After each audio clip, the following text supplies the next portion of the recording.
What's up, guys? This is Miles Markowitz. And this is Brad Thomas. Here to give you the best sports insights to beat your book. You only need to ask one question. What's the spread? Welcome in. What's the spread? Another weekend of betting. College football and NFL is upon us, and here we are, ready to break it down. Mr. Brad Thomas, how are we doing? Man, I'm doing so good. The week was great. The weekend was even better. I told you I was dedicating my Saturday to the Alabama Crimson Tide. Yes, sir. And the amount of joy that came to me from watching them play football. So jealous. Oh, your time will come. It will. I know. It will. I feel like I'm waiting in line for a roller coaster. And you're just like sitting there and you're like getting more and more anxious. Come on. You're like, do I go get a drink and wait? Yeah. And also, hey, probably the biggest upset call we've ever had on the podcast. Yes. Your upset call at Mississippi State. And it was so funny because as it got closer and closer to kickoff, what you said, but also I was starting to convince myself, I think this could actually happen. Yeah. I actually feel pretty good about this. So then I just was like, okay, I'm definitely taking the whatever it was, 16 and a half, 17 points. Yeah. My God. But then it's like if you did the money line. Yep. I got the money line at plus 500. Even better. And you know, I was even more confident watching the game. Oh, I know. Like all I needed was like 2 possessions. Right. And I was That's like, oh no. You could see Mississippi State, they're maybe 2 years away from running the Mike Leach offense the way he wants, but they will upset a lot of teams. Yeah, I mean, and it's going to cause a rift in the SEC. Yes, and I love to see it. And hey, that's what good college football is all about. So let's go ahead and get into the SEC slate. We got a lot of good ones here. This is the one that everyone's talking about. Number 7, Auburn. Number 4, Georgia. The Deep South's oldest rivalry. Once again, we talk about it every year. Yep. Georgia, favored by 7. Who are you going with here from what we've seen? So I'm going with Auburn Tigers, taking the 7 points here. Auburn plus 7. I am going with Georgia minus 7 for very specific reasons. So before I let you get into your rant, I'll just say, we talk about this game every year on the podcast. Yes. And I feel like every year I'm on the wrong side of this game because I take Auburn every single year and they never cover. Auburn is 1-6 against the spread in their last 7 games against Georgia, and they're 0-6 against the spread in their last 6 games on the road against Georgia. In their last 10 matchups, the reason that I could find is that Auburn averages 1.5 turnovers per game, whereas Georgia only averaging 0.6. But here's where I'm at with this game. We all know it's different this year. Yes. Everything is different this year. So now let's talk about the actual game and why you like Auburn to cover here. So initially, before I locked this game in, the second it got to 7, initially it opened up at 4.5, and then I saw it go to 6.5, then I saw it go to 7, then back to 6.5, now up to 7.5, and I'm like, what is going on here? Stetson Bennett, if he starts this game, Georgia will be playing right into Auburn's hands. Why? Because we want a low-scoring game as Auburn backers, right? Stetson Bennett is not the answer. No. But then I was thinking about it, even with the JT Daniel news, JT Daniels wasn't cleared before the season starts. You really think he's in game shape to come out and start a football game? Yeah, I don't think he is, and it's going to come to a point where I feel like this Bennett kid, they're probably going to have to pull him. But as you said, is Daniels even ready to play? Exactly. I think there's going to be too much going on with Georgia. Like, Georgia made Felipe Franks look like an All-American. Bo Nix, yes. 233 passing yards last game. Kentucky honestly had Auburn's number all game until the miscues. 3 quarters. Yeah. I mean, really, it was 3 quarters. Quarter. Yeah. But I think this is the year where Georgia feels a little uneasy and they start questioning things. Because if you look at this Georgia team, you know, it started last year where the pressure mounted on them. They have all this talent and they are starting to see that window close, even though they keep bringing in cream of the crop players, nice blue chips. It was the offense, right? Yep. Like they could never find an identity on offense. And now this year, where you were supposed to have Jamie Newman leading the team, now you're trying to figure out who the starter is, whereas at least with Auburn, you know who your starter is. You know who your starting They're going to have to pick is. their running game up. Their defense looked okay. And both running games were horrible. Awful. Especially last with week. Especially two prominent running teams. Right. Yeah, I mean, really, from what we've seen from these two teams so far, it's really hard to judge. I will say that Auburn, I think, has definitely had the bigger challenge. Yes. But in a season like this where, you know, Mississippi State over LSU was not the last money line upset that we're going to see in the SEC this absolutely year. not. So really, it's just picking and choosing your spots. All right. Anything else you want to say there before we moved on? I just want to make a quick statement. This is from 2 days ago from Kirby Smart, which made me feel a little bit more excited about taking Auburn. JT will be cleared, but I don't know how much of that changes in the picture in terms of reps and development. We're looking at everybody across the board. JT has to show us what he can do if he can function efficiently. That is word enough. Yeah, I feel like that's coach speak for he's not ready. Yes. That's right? I mean, that's... And Stetson Bennett, and that's no dig on him. Right. He should have been third on the depth chart. Yeah. And let him develop, but that's all I have to say about that game. It's a whole different kind of Georgia, where at least you have a little bit of consistency with Auburn there. All right. First Bama game of the year we're going to talk about here. Number 13, Texas A&M. Number 2, Alabama. Bama, we're going to talk about at minus 17. I've seen the line jump around a little bit here. Last year, Bama wins the game 47-28. Yes. They win it by 19 on the road at Texas A&M. Yep.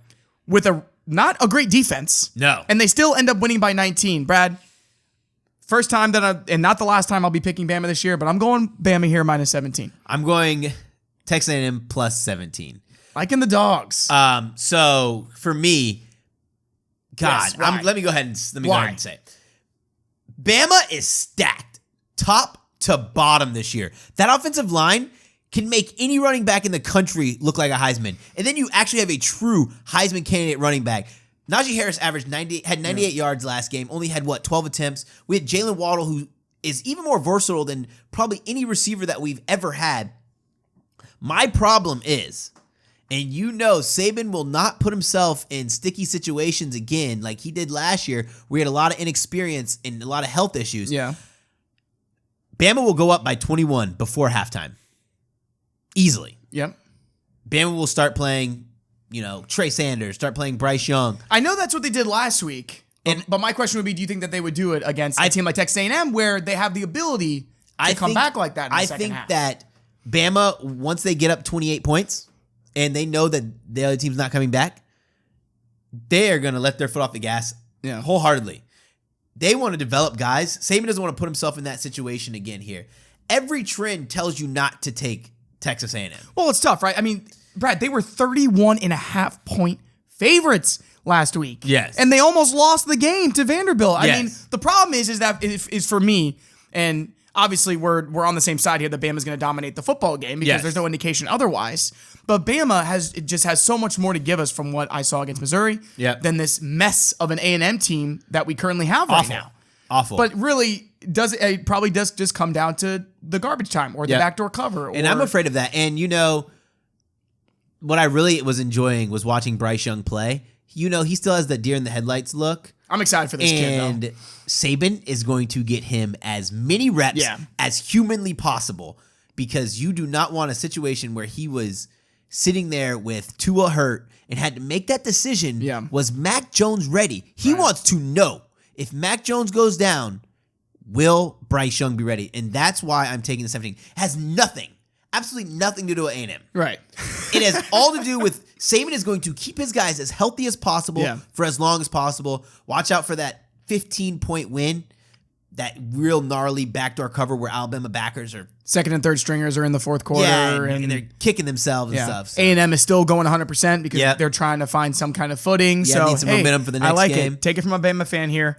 It's going to be tough to kind of see which way you want to go there because there's not really a lot to root on. Yeah. Because even if Bama goes up, 28-0, you still got to sweat that one out. Yes. All right, what's next? Next we have number 18, Oklahoma, who's a 7-point favorite versus Iowa State. 7:30 kickoff. Miles, I'm going to go with Iowa State plus 7. What about you? I am on the other side again. I'm going Oklahoma minus 7, and really a lot of it for me is just I feel like I'm getting so much value here with Oklahoma minus 7, where normally after an Oklahoma performance like they had last week, where they lose to Kansas State, I feel like if that didn't happen, we'd be seeing Oklahoma at like 11 or 12-point favorite here. It really comes down to Spencer Rattler, right? Stop turning the ball over. 3 INTs? 3 interceptions. He did throw for 4 touchdowns. Didn't have a horrible game. No. But the 3 interceptions is where it's going to cost you, especially with a team like Iowa State that can actually play a little bit of defense. Yeah. Reason I'm taking Iowa State here. Yeah. Bounce back game last week, but that is not the be all do all. Oklahoma's 0-3 against the spread in their last 3 against Iowa State. Last year's matchup was like a 41-42 barn burner. Yep. I think that Spencer Rattler will be great. I think that he will be better. But that proved to me, if you have a team like Oklahoma who, isn't the best defensive football team, I think we can agree on that. you have to take care of the ball. Yeah. Like if you think about Jalen Hurts, you think about Kyler Murray, Right. and even you throw in Baker Mayfield, one thing they did during their great campaigns at Oklahoma was they took care of the ball. So when the games were getting tight and starting to tighten up a little bit, they knew they were going to win it the whole time because they were ball conscious. Yeah. 17 unanswered points by K-State's concerning. Favorable lineup for you, though. But my thoughts on Brock Purdy, I think that his window of opportunity to heighten his draft stock is closing. Yeah, and we know he's capable of playing well, and we know he's capable of playing a good game. Needs to trust himself. Yeah. Tired of seeing the checkdowns, but Breece Hall is going to be the difference maker in this game. Control the running game a little bit. He will run over it. When you have a check down prominent quarterback, what's better than having a running back who can bust for 150 at any time? So that's why I'm taking them. Oklahoma just not a big covering team. And then with a quarterback who, let's not confuse that. Spencer Rattler had interception problems in game 1 when they played a nobody. For sure. And I'm glad you brought up Kyler Murray, Jalen Hurts, because that's who I was going to go with there. We're just so used to seeing that with Oklahoma, where that first-year starter comes onto the scene like that. Rattler is a really special talent, but he's got Lincoln Riley as his coach, so he's going to be just fine. One thing crazy, too, is you think about the 3 quarterbacks we named, that Rattler does not have mobility. Right. Rattler has to throw himself that. out of jams, where you have those exactly. other 3 guys run themselves out of jams. And one other thing with Oklahoma is I don't know if I remember the last time they lost more than 1 regular season game. And right now they're in danger of that because they don't have a guy like that. There are a lot of teams in danger right now where if you're starting a new quarterback, those are the teams that are really struggling. Yes. When you don't have that stability at QB, especially in a year like this, that's going to be a big difference maker. You can see, luckily for the Alabamas of the world who had a Mac Jones who was taking real meaningful snaps last season. Exactly. Those guys who didn't have those long summers to implement the plays they wanted to familiarize themselves with the offense, it is hurting them a little bit. All right, last here we got number 24 Memphis playing SMU. Both teams undefeated, although Memphis has only played 1 game. Memphis 2.5-point favorites. If you remember last year, College Game Day was there in Memphis, 54-48. Yes. An unbelievable game, over 800 passing yards. 1,000 total yards.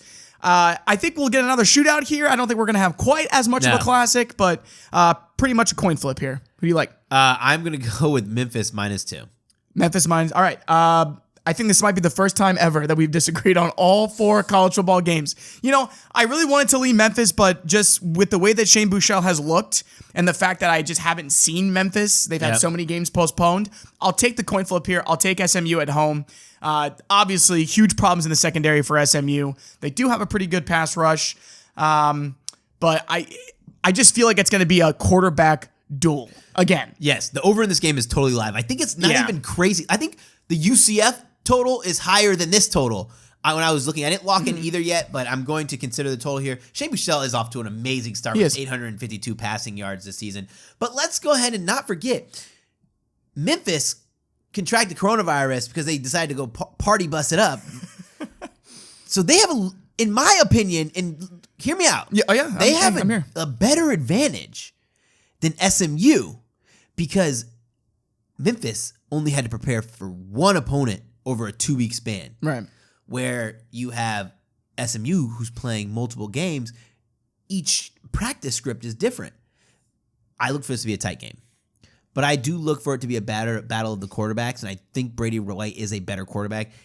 First game, they played Arkansas State, and Arkansas State, we know, is a tough program. Brady White threw for 280 yards, 4 touchdowns, 1 interception. He's going to build on that and continue to build on that. Don't be surprised to see a stat line of one of these quarterbacks in the 400 yards with 4 touchdowns. But I'm going to go with the team who I trust more in a shootout. Definitely an all-out QB battle. That's what it's going to be. I think there you're pretty much looking money line. So just kind of flip the coin, take the pick, and let it ride. All right, let's go ahead and break for our sponsors. Hey, Miles. It'd be pretty cool if there's a social media app just for sports. Brad, I was just thinking that. Like a social media app where there's a feed where you can post about your picks, see what others are saying about the game, and you know how I love to see how the lines move throughout the week. Well, you're in luck. Viget is the best social media platform just for sports. When you download Viget, use promo code SPREAD and create your account today. All right, we are back. Before we head over to the NFL, I keep wanting to dodge what has become our most profitable segment. Yes. This would be the underdog of the week. So, Brad, I'm going to let you go first. You're off to a 2-0 start this year. And I plan on continuing this 2-0 start. I'm going to go ahead and take the 7-point dog, Ole Miss, sitting at plus 185. Lane Kiffin, despite getting embarrassed for almost the entire game versus Florida, showed me that his play calling is what Ole Miss needed and what Ole Miss wants. I think that Kentucky will be outmanned offensively, and Ole Miss will put up too many points for Kentucky to come by. All right, now I can feel better about my pick because I had Kentucky over Auburn last week, but I'm also going to take Ole Miss over Kentucky here. Cool. Why not? So much value. Yes. Whether you get it at the 6.5, not sure what the money line would be there, but I mean, with all the upsets that we saw in the SEC, again, I just feel like Kentucky playing well with Auburn for 3 quarters, but I just don't think that was an indication of where they were really at or where I thought they were at. I almost saw more for Ole Miss just because of the points they were able to put up. Yeah, absolutely. So yeah, the defense struggled. Don't get me wrong, but I mean Trask is the real deal, He's the real deal, guys. So we can go in on that one. All right, we'll see if you can start 3-0. All right, let's start over with the NFL. We have the New England Patriots traveling to the defending Super Bowl champs, Kansas City Chiefs, who are a 7-point favorite. I'm going to go ahead and lay the 7 and take the Chiefs. What about you? I'm taking the Chiefs, Brad. And honestly, a lot of it, I'll just kind of be real here, is because I'm not picking against the Chiefs 2 weeks in a row. Picked against them last week. Horrible decision. Mahomes just continues to show up Lamar Jackson in these games, which nothing against Lamar Jackson, but these are the things I've been saying like again and again. I feel like I know he's improving as a passer, but man, when you're dueling with Patrick Mahomes and you don't even put up 100 passing yards, my friend, you have got to work on your game. Got to, and you got to talk to your coach and be like, Coach, let it rip. I don't even think he completed 15 passes. Yeah, he completed exactly 15 passes in that game. The reason for my Chiefs here, New England Patriots, they're good. They're going to be fine. Cam Newton struggled against Las Vegas. I think this is going to be another situation where the Patriots are going to find themselves in a situation where they're going to have to rely too much on Cam Newton and not enough on what they have. Chiefs, they are covering machines at home. You heard how Arrowhead was in game 1. Whatever they're doing, they're putting in fake noise with the fans there. 7-0-1 against the spread at home. Mahomes last game, 385 yards, 4 touchdowns Kid is unreal. Against what was supposed to be a top 5 defense in the NFL. I was on the Chiefs. Let me tell you how heavy I went on the Chiefs. I took Chiefs first quarter total, first half total, Chiefs cover first half spread, Chiefs cover full game spread. I didn't take full game total because I think full game total was like 35.5 points, which it's NFL is a lot of points, but the Chiefs could literally start almost any player on their entire team as a starter on other teams. Yeah. I do like what I've seen from the Patriots. I think that Belichick is proving that he is undoubtedly if not the top coach in the league, obviously one of all time. I mean, he is taking what he has in his arsenal, and that's what good coaches do. Yep. This running game of New England seems more efficient than the offense that they had last year with Brady. Absolutely. And Newton, the passing game really isn't there. I think Newton's having a great year. I think the Patriots are having a really good year, but here with the Chiefs, 7 points I think is really favorable. 11-1 against the spread in their last 12 games overall, with an average margin of victory of 14.75 points. And the crazy thing is Vegas is going to keep giving us these 7-point these 7-point lines because you can't honestly put a 14-point favorite in the NFL. Yeah. Everyone's going to go on the especially every side. week. Yeah. Especially every week, which they're kind of trying to see where they're going with the Chiefs here because, as you said, especially at home, covering machine. All right, what's next? Next, we have the Indianapolis Colts traveling to the Chicago Bears. The Colts are a 3-point favorite. 1 o'clock kickoff, Miles. Who are you going with? All right, so Nick Foles stepping in here. I'm actually starting to come around a little bit to the Bears 3-0 record. I like the Bears to upset the Colts here at home, +3. Who do you like? Sorry, Miles. I'm on the opposite coin. I have the Colts +3. Bears fans, hear me now. You guys are pretenders. A comeback versus the Detroit Lions means nothing to me. A 13-17 win versus the New York Giants means nothing to me. A comeback versus the Falcons, 30-26, means nothing to me. You know why? Ask the last team that came back from the Falcons what happened the following week. Bears, you're pretenders. No Cohen. Close. Cohen's hurt. They are the most overrated 3-0 team. Nick Foles will go in there and he will stink up the joint because you know what happens with Nick Foles when he is thrust into serious responsibility with a man behind him. He struggles. Also, this Indy team, we knew it was going to take some time. We knew it was going to take a little bit to get this Phillip Rivers regime, Jonathan Taylor regime starting to go. A little banged up at the wide receiver position, but I think the benefit they have that Phillip Rivers didn't have so much in LA was a great offensive line followed by a very good running back. Too much running back drama for the Chargers back then. So now the Colts have a great running back with a great offensive line. Colts here 2-1 on the season. I think that they are a lot better team than people are giving credit for. 3 points is a blessing, and I will take that all day, every day. I think the Colts win by, I'm saying, like 6 points. To be fair, with the Bears' opponents, the Colts haven't really played anybody either. Yes. And they also still have that embarrassing Week 1 loss to Jacksonville, which is looking worse and worse every week. I actually give them credit for that. Mm-hmm. You lose to bad teams on Week 1. Especially with a new quarterback, and new puzzle pieces. Yeah. I think the biggest blow to the Colts, though, is Rock Yassin being out this game or being questionable. If he can't go, I wonder if that line kind of goes down to maybe more like a 1.5. But I really don't think Nick Foles is going to tear this team up. No, I don't. I see a low-scoring defensive battle here. It's all going to come down to, I guess, can the Bears not get off to a horrible start? Yeah. But with two teams that really haven't been tested, the 3 points, the 3-point line makes sense. Yes. All right. Next, we got another 3-point spread here. Bills -3 at Las Vegas, who Las Vegas has kind of been a tough team to gauge, I feel like. Yeah, very tough. I mean, they were riding really high the first 2 games of the season and really stunk up the joint last week. Miles, I am going to, I feel like such a dummy for doing this because I really want to take the Bills, but I'm going to go with Las Vegas in the Death Star. There's no real strong conviction in me on either side. So what do you have? Yeah, I'm with Vegas here, and reasoning there is I think the Bills are due for a little bit of a backslide here. Yeah. And I also think that Jacobs didn't play well. Waller didn't play well last week. Did Waller even have a catch? I know. I think he had, 2 catches for 13 yards, something crazy like that. Both teams have been actually pretty good against the spread overall, dating back to late last year. But this is kind of a game, Brad, where I feel like the Bills are going to be such a trendy cover pick. I really do feel that. Josh Allen, MVP, so much hype.